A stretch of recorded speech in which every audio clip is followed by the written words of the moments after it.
ساجیہ نے فرمایا بعض مرتبہ اجماع کی قوت میں کتاب اللہ سے بڑھ جاتا ہے تو منکرین اجماع کی تکفیر کیوں نہیں؟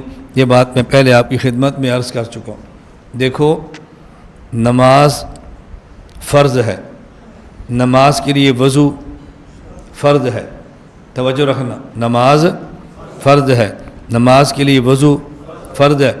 اب اگر کوئی بندہ پوچھے کہ ثواب وضو کا زیادہ ہے یا نماز کا، تو ہم جواب دیں گے نماز کا۔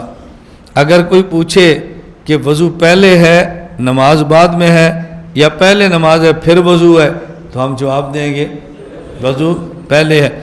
گو وضو کا اجر کم ہے، گو وضو عظمت میں نماز سے چھوٹے درجے کا ہے، لیکن وضو پر نماز موقوف ہے۔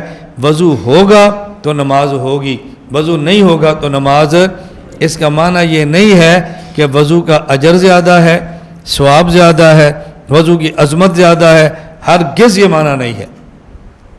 آپ اگر وضو کسی ناپاک جگہ پہ بیٹھ کے کریں جہاں آپ کے اوپر چھینٹیں نہ پڑیں تو وضو ہو جائے گا نا۔ نماز ناپاک جگہ پر بیٹھ کے کریں تو نماز نہیں ہوگی۔ آپ وضو کریں قبلہ رخ نہ ہو تو وضو ہو جائے گا نا، اور نماز پڑھیں قبلہ رخ نہ ہو تو نماز نہیں ہوگی۔ آپ نے ناپاک دھوتی پہنی ہوئی ہے اور وضو کیا اور بعد میں پاک دھوتی پہن کے نماز پڑھی تو ناپاک دھوتی پہن کے کریں تو وضو ہو جائے گا نا، اور ناپاک دھوتی پہن کے نماز پڑھیں گے تو نماز نہیں ہوگی۔